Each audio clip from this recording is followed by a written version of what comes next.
Assalamualaikum warahmatullahi wabarakatuh. Kami dari kelompok 6 akan mempresentasikan hasil diskusi kami tentang PKP, pajak penghasilan, tarif umum dan khusus, dan PPh pasal 25. Kami beranggotakan RR Violita Anissa Titania, Yuharisa Laila Nursafitri, dan saya sendiri Indah Novita Andriani.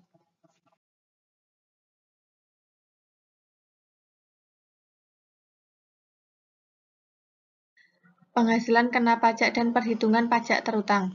Penghasilan kena pajak merupakan dasar perhitungan untuk menentukan besarnya penghasilan yang terutang. Pajak terutang didapat dari tarif dikali penghasilan kena pajak. Tarif yang digunakan dapat mengikuti 1. Tarif umum, 2. Tarif khusus, 3. Tarif sesuai dengan undang-undang.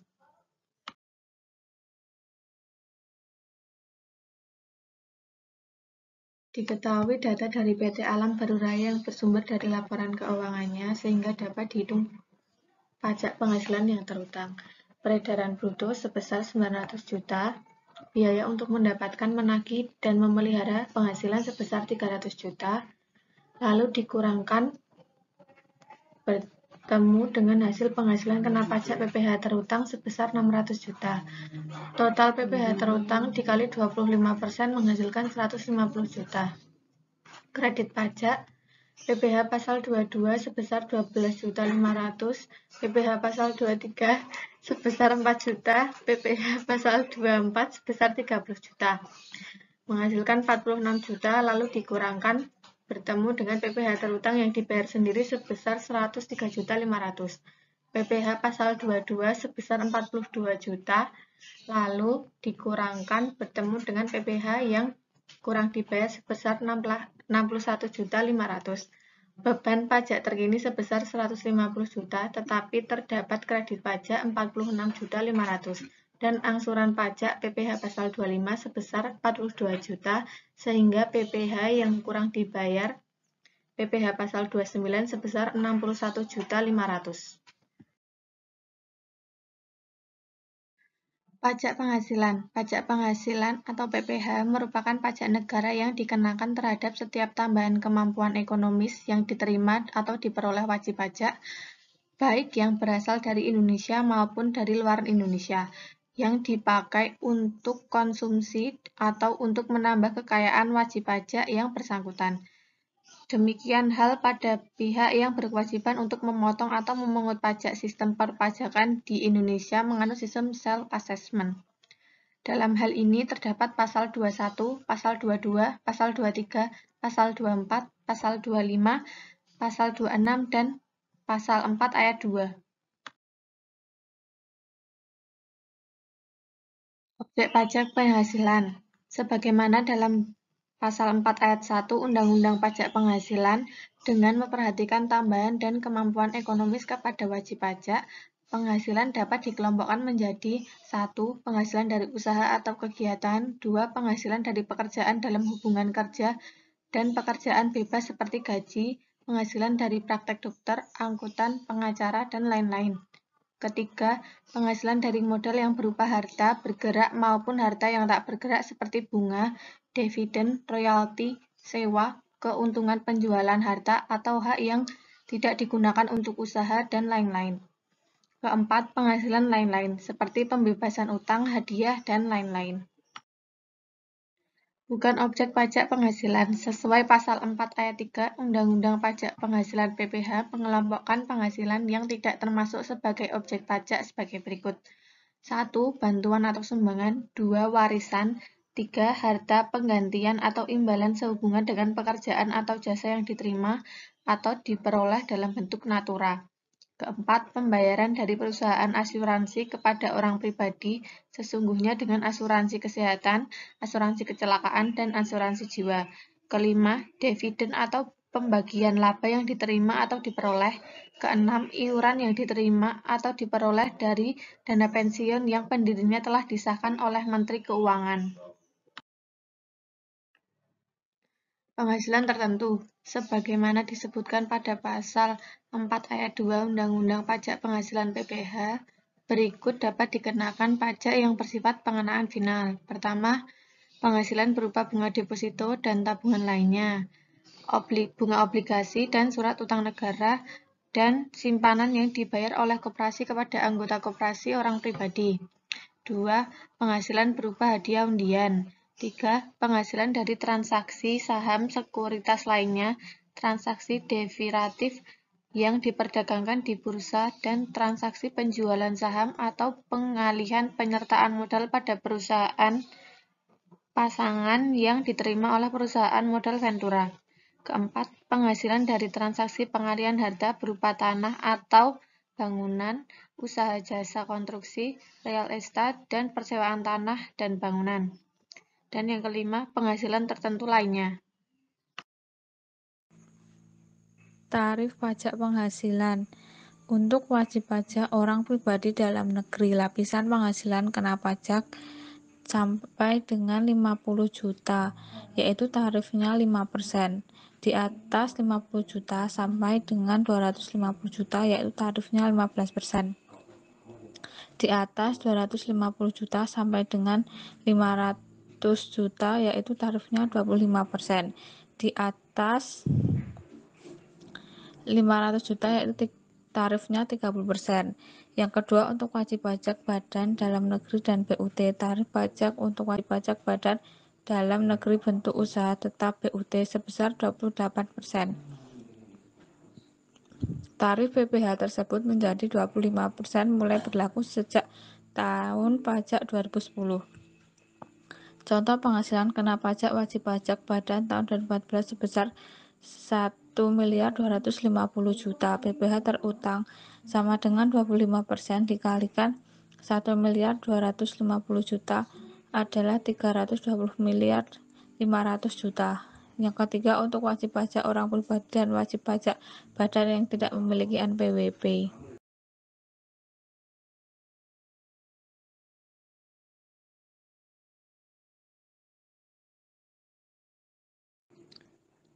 Aturan khusus penerapan tarif wajib pajak. Dengan acuan besaran tarif sebagaimana diatur dalam pasal 17 ayat 1 huruf B, terdapat unsur kekhususan yang diatur dalam pasal 17 ayat 2B yang menyatakan wajib pajak dalam negeri berbentuk perseroan terbuka yang sahamnya paling sedikit 40% dari jumlah keseluruhan saham yang disetor tersebut diperdagangkan di Bursa Efek di Indonesia dan memenuhi persyaratan tertentu lainnya dapat memenuhi tarif sebesar 5% lebih rendah daripada tarif sebagaimana dimaksud dalam pasal 17 ayat 1 huruf B dan pasal 17 ayat 2B Undang-Undang Pajak Penghasilan yang selanjutnya diatur dengan atas berdasarkan peraturan pemerintah. Penghasilan tidak kena pajak. Pengenaan pajak penghasilan dibebankan terhadap semua wajib pajak orang pribadi atau wajib pajak badan. Untuk menghitung penghasilan kena pajak orang pribadi dalam negeri, maka penghasilan netonya dikurangi terlebih dahulu dengan penghasilan tidak kena pajak PTKP. Penghitungan besarnya penghasilan tidak kena pajak ditentukan menurut keadaan wajib pajak pada awal tahun pajak atau pada awal bagian tahun pajak. Penggabungan dan pemisahan penghasilan orang pribadi. Penggabungan penghasilan istri tersebut tidak dilakukan dalam hal penghasilan istri diperoleh dari pekerjaan sebagai pegawai yang telah dipotong pajak oleh pemberi kerja dengan ketentuan bahwa yang pertama, penghasilan istri tersebut semata-mata diperoleh dari satu pemberi kerja, dan penghasilan istri tersebut berasal dari pekerjaan yang tidak ada hubungannya dengan usaha atau pekerjaan bebas suami atau anggota keluarga lainnya. Pemisahan penghasilan dilakukan dalam penghasilan istri diperoleh dari pekerjaan sebagai pegawai yang telah dipotong pajak oleh pemberi kerja dengan ketentuan. Yang pertama, suami istri telah hidup berpisah berdasarkan putusan hakim. Yang kedua, dikehendaki secara tertulis oleh suami istri berdasarkan perjanjian pemisahan harta dan penghasilan. Yang ketiga, dikehendaki oleh istri yang memilih untuk menjalankan hak dan kewajiban perpajakannya sendiri. Pajak penghasilan PPh pasal 21. Pajak penghasilan pasal 21 merupakan pajak penghasilan yang dikenakan atas penghasilan berupa gaji, upah honorarium, tunjangan, dan pembayaran lain dengan bentuk dan nama apapun yang diterima atau diperoleh wajib pajak orang pribadi dalam negeri sehubungan dengan pekerjaan jasa atau kegiatan tersebut yang dilakukan oleh wajib pajak orang pribadi dalam negeri. Cara menghitung pajak penghasilan pasal 21 untuk pegawai tetap sebagaimana untuk menentukan besarnya penghasilan neto pegawai tetap penghasilan bruto dikurangi dengan yang pertama, biaya jabatan, yaitu biaya untuk mendapatkan, menagih, dan memelihara penghasilan sebesar 5% dari penghasilan bruto setinggi-tingginya 6 juta setahun atau 500.000 sebulan. Yang kedua, iuran yang terkait pada gaji kepada dana pensiun yang pendiriannya telah disahkan oleh Menteri Keuangan, dan iuran tabungan hari tua atau tunjangan hari tua kepada badan penyelenggara jam sostek kecuali apabila badan penyelenggara taspen yang dibayar oleh pegawai. 3. Penghasilan dikenakan pajak PTKP sesuai pasal 17 Undang-Undang Pajak Penghasilan. Besarnya PTKP disesuaikan dengan Peraturan Menteri Keuangan yang berlaku untuk tahun pajak 2016. Pajak penghasilan PPh pasal 22, pasal 23, dan pasal 24.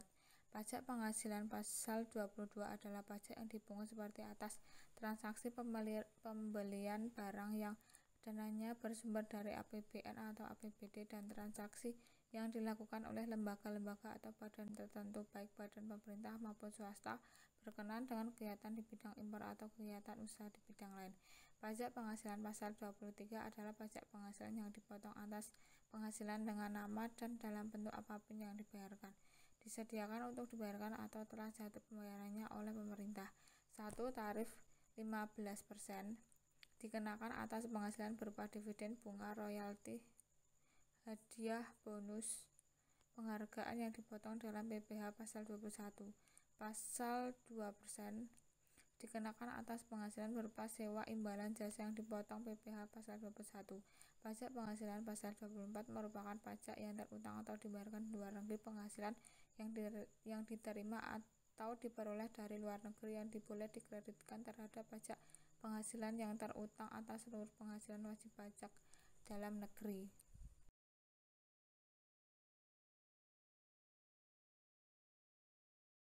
Pengecualian dari pemotongan pajak penghasilan pasal 23. Yang pertama, penghasilan yang dibayar atau terhutang kepada bank. Yang kedua, sewa yang dibayarkan atau terhutang sehubungan dengan sewa dengan hak opsi. Yang ketiga, dividen sebagaimana dimaksud dalam pasal 4 ayat 3 huruf F dan dividen diterima orang pribadi dalam pasal 17 ayat 2C. Yang keempat, bagian laba sebagaimana dimaksud dalam pasal 4 ayat 3. Yang kelima, sisa hasil usaha koperasi yang dibayar koperasi kepada anggotanya. Yang keenam, penghasilan yang dibayar atau terhutang kepada badan usaha atas jasa keuangan yang berfungsi sebagai pinjaman. Pengkreditan dan penentuan sumber penghasilan. Yang pertama, penghasilan dari saham dan sekuritas lainnya, serta keuntungan dari saham dan sekuritas lainnya. Yang kedua, penghasilan berupa bunga, royalti, dan sewa sehubungan dengan penggunaan harta gerak. Yang ketiga, penghasilan berupa sewa sehubungan dengan penggunaan harta tidak bergerak. Yang keempat, penghasilan berupa imbalan sehubungan dengan jasa pekerjaan dan kegiatan. Yang kelima, penghasilan bentuk usaha tetap. Yang keenam, penghasilan dari pengalihan sebagian atau seluruh hak penambangan turut serta dalam pembiayaan dalam perusahaan pertambangan. Yang ketujuh, keuntungan karena pengalihan harta tetap. Yang kedelapan, keuntungan karena pengalihan harta yang menjadi bagian dari suatu bentuk usaha tetap. Perhitungan kredit pajak luar negeri wajib pajak badan.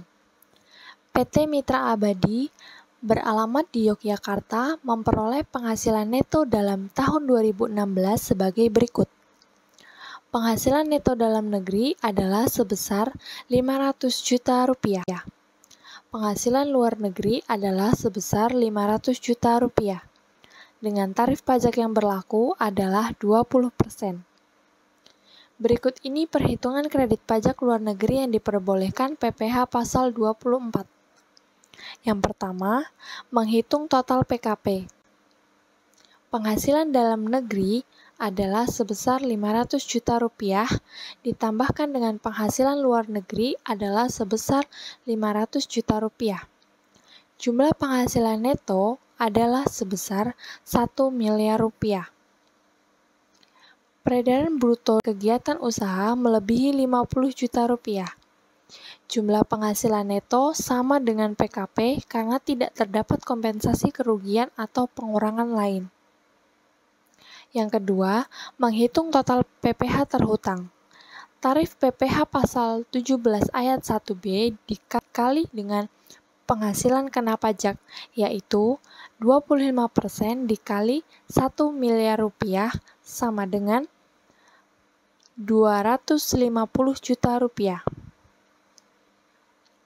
Yang ketiga, menghitung PPh maksimum dikreditkan sesuai perbandingan penghasilan.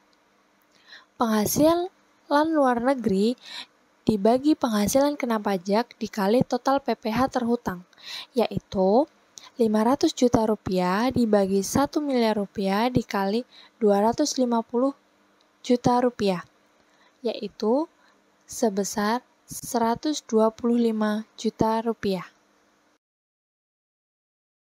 Selanjutnya, yang keempat, menghitung PPh yang dipotong atau dibayar di luar negeri. Tarif pajak di luar negeri dikali penghasilan luar negeri, yaitu sebesar 20% dikali 500 juta rupiah, sama dengan 100 juta rupiah. Kredit pajak luar negeri diperbolehkan adalah 100 juta rupiah atau sebesar PPh yang terhutang atau dibayar di luar negeri. Jumlah ini diperoleh dengan membandingkan perhitungan total PPh terhutang, PPh maksimum dikreditkan sesuai perbandingan penghasilan, dan PPh terhutang atau dibayar di luar negeri. Kemudian, dipilih nilai terendah di antara ketiganya. Kerugian di dalam negeri. PT Mitra Abadi di Yogyakarta memperoleh penghasilan neto dalam tahun 2016 sebagai berikut. Penghasilan usaha luar negeri adalah sebesar 1 miliar rupiah. Rugi usaha dalam negeri adalah sebesar 200 juta rupiah. Pajak atas penghasilan luar negeri, misalnya dibebankan adalah 40%, adalah sebesar 400 juta rupiah. Yang pertama, perhitungan maksimum kredit pajak luar negeri serta pajak terhutang adalah sebagai berikut. Penghasilan usaha luar negeri adalah sebesar 1 miliar rupiah dikurangkan dengan rugi usaha dalam negeri sebesar 200 juta rupiah. Jumlah penghasilan neto adalah sebesar 800 juta rupiah. Yang kedua, apabila jumlah penghasilan neto sama dengan penghasilan kena pajak, maka sesuai dengan tarif pasal 17 Undang-Undang PPh, pajak penghasilan yang terhutang adalah 25% dikali 800 juta rupiah adalah sebesar 200 juta rupiah. Yang ketiga, batas maksimum kredit pajak luar negeri, yaitu 1 miliar rupiah dibagi 800 juta rupiah dikali 200 juta rupiah adalah sebesar 250 juta rupiah. Sekian presentasi dari kelompok kami. Apabila ada kesalahan dalam penulisan dan dalam penjelasan materi, kami mohon maaf.